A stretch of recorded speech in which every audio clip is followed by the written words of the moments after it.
नमस्कार। आप ABJ news देखने की शुरुआत कर चुके हैं। मेरा नाम है राजा झा। देखिए, इस वक्त राजनीतिक गलियारे से सबसे बड़ी खबर सामने आ रही है। एनडीए के तरफ से सीट शेयरिंग का फॉर्मूला अब क्लियर कर दिया है। देखिए, बिहार एनडीए में 40 लोकसभा सीट है।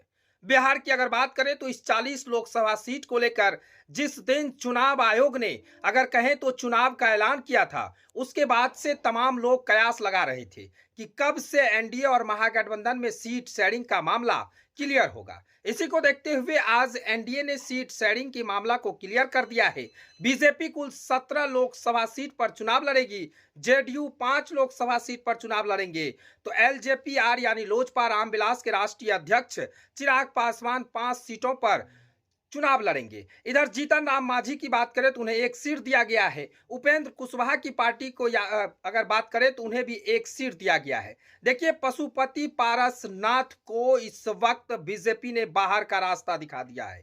चिराग पासवान को 5 सीट बीजेपी ने दिया है और उनके चाचा पशुपति पारस को बाहर का रास्ता दिखाया है। हालांकि अब तक अगर कहें तो पशुपति पारस का अभी तक कोई बयान नहीं आया है।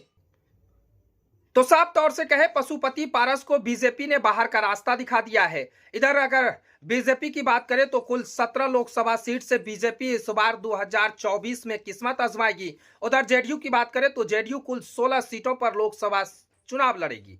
इधर चिराग पासवान की पार्टी की बात करें तो 5 लोकसभा सीट उन्हें मिला है। उपेंद्र कुशवाहा को एक, तो जीतन राम मांझी को एक सीट मिला है। इधर अगर बात करें तो अहम सीट की बात करें, अगर सीमांचल की बात करें तो सीमांचल की अगर बात करें तो सीमांचल के पूर्णिया में जेडीयू अपने कोटा में रखा है। देखिए, जेडीयू का कोटा ये सिटिंग सीट था। जेडीयू के वर्तमान सांसद हैं संतोष कुशवाहा। फिलहाल नीतीश कुमार ने इस बार फिर से जेडीयू कोटे को पूर्णिया में ही रखा है।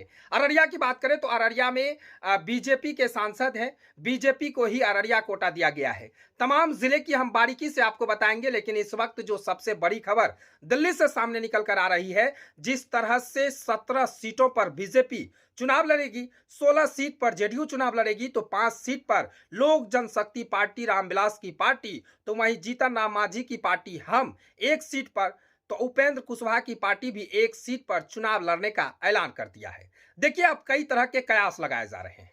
कयास लगाए जा रहे हैं पशुपति पारस को लेकर। चिराग पासवान के चाचा हैं, इनके ऊपर भी कयास लगाए जा रहे हैं। आखिर में जो बीजेपी के साथ कई वर्षों से थे, उनको आखिर में बीजेपी ने इस बार क्यों बाहर का रास्ता दिखाया है? पशुपति पारस को एक भी सीट क्यों नहीं दिया गया है?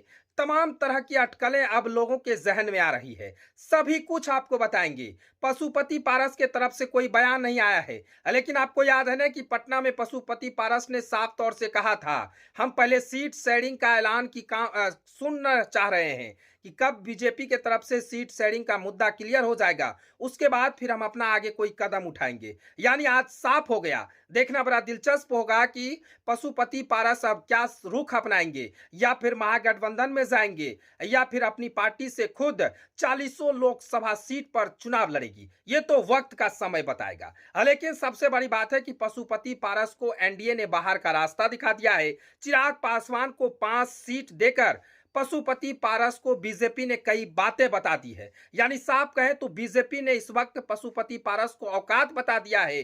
चिराग पासवान को 5 सीट पर लोकसभा चुनाव लड़ने का ऐलान कर दिया है। देखिए, इस वक्त जो सबसे बड़ी खबर हम दिल्ली से लेकर आपको बता रहे हैं। देखिए, दिल्ली में तमाम घटक दल के बड़े नेताओं को बुलाया गया था। उसी के बीच खबरें सामने निकल कर आ रही थी कि शाम के 5 बजे तक में सीट शेयरिंग का मामला क्लियर हो जाएगा। लेकिन इस वक्त जो सबसे बड़ी खबर सामने आई कि दिल्ली में अब बीजेपी बिहार में 17 सीटों पर चुनाव लड़ेगी, तो जेडीयू की बात करें तो जेडीयू 16 सीट पर चुनाव लड़ने का ऐलान कर दिया है। चिराग पासवान की पार्टी को 5 सीट दिया गया है। जीतन राम मांझी को भी एक सीट, उपेंद्र कुशवाहा को एक सीट देने का ऐलान कर दिया है। वक्त देखना बड़ा दिलचस्प होगा कि पशुपति पारस को अब बीजेपी क्या करती है। फिलहाल ये खबर आपको कैसा लगा, कमेंट सेक्शन में आप जरूर बताएं। तब तक के लिए धन्यवाद।